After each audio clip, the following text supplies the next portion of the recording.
Teachers, students, family and friends, Namaste and welcome from Dhananjaya Kumar. In this video dedicated to teachers and students of all ages, I would like to mention the importance of scientific knowledge, knowledge of science. Of course, knowledge in every field is of value, but somehow in our education system we tend to treat science as a separate subject, and usually the choice of science subjects comes at a later stage in middle school or in 6th, 7th, 8th grade, that you can choose to learn science. It doesn't mean that until then science is not part of your life, is not affected you.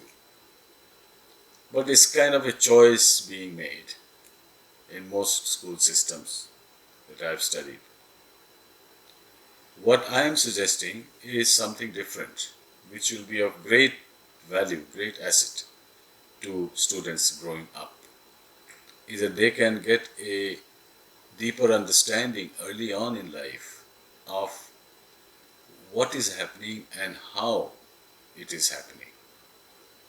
So, especially for teachers, I strongly suggest this concept that being more and more aware of science facts and science magic, because science is deep rooted and close connected with nature.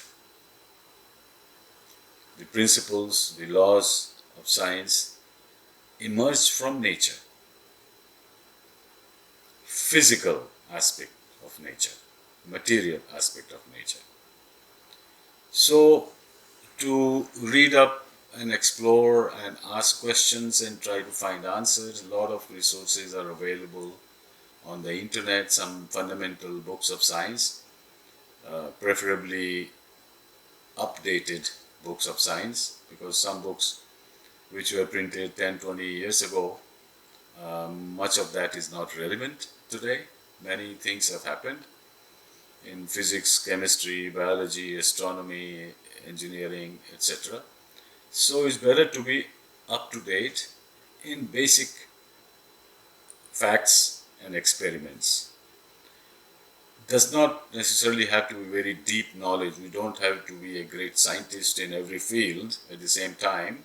It is a difficult task to accomplish, or have the final ultimate knowledge of that particular field. But a general knowledge is very, very useful. Magically, it can also affect, influence children. They can be in awe that this is a wonderful thing happening. Even if they have seen something happening and they don't know, but when they know it, that thing becomes more interesting. For example, water getting hot, boiling and evaporating. They have seen, probably everybody has seen in the kitchen or somewhere else.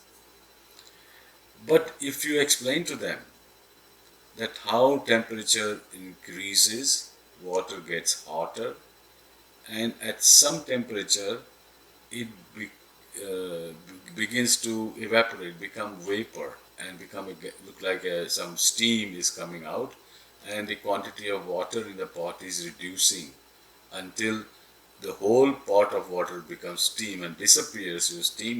Your pot is empty, water has become steam and merged in the air and disappeared.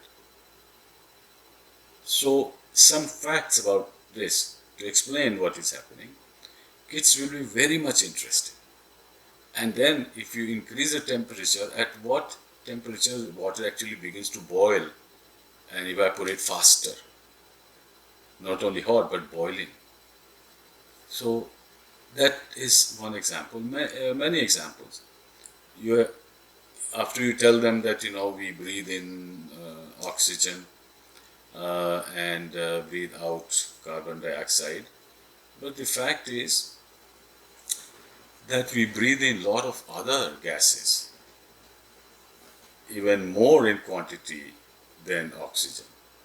So if you find the fact and tell them that actually oxygen is only 1/5 of the air that we breathe in. There is more of other gases. There are maybe 50, 60, 70 gases. Some of them are in larger quantity than oxygen, and many of them are small quantity. Then the children begin to appreciate that, wow, all of that I need to breathe and remain alive. That's a devotion, feeling of devotion and gratefulness toward nature. And where do those gases come from? Well, they come from the atmosphere and they are produced in the atmosphere. Most gases, like trees and plantation, they produce oxygen and they absorb carbon dioxide. So we are depending on nature to be able to breathe. That's a good science fact to tell them. And I can go on and on. You can show them a magnet, for example. Two magnets. But on one side they are attracting, on the other side they are repelling. And explain to them why. Why magnets left alone always will point to the north. Show them these examples and explain to them. Similarly, show them blocks, same size blocks but of different weight. Wooden block and a little bit thicker, harder, plastic block. Same size but one is heavier, one is lighter. Why? They look the same shape. From a distance, you could not say whether one is lighter or heavier. Give them in their hand. Oh yes, this is heavier but same shape, same size. Tell them why this is happening. And I can think of hundreds and thousands of such examples. It look miraculous, but they are simply very simple science. Same thing happens in chemistry. When you mix something, something it makes something else. How you can produce oxygen? Just joining two things, putting two powders or crystals in water of different kind, and you see steam coming out. That's oxygen. And if you are burning a lamp which is about to die, then suddenly oxygen makes it light up again. These are, I have done many of these experiments and shown to children, and they are fascinated. So, becoming aware of science facts and explaining to them, and some simple science experiments doing in front of them and then explaining, it really has a deep impact. Their interest in science is awakened and they will look at other things happening which are magical in life, but they think there must be an explanation. Let me find out the explanation. So raising curiosity. So science facts and experiments can be important part of teaching children from younger age. Thank you for watching and paying attention. We'll meet again soon.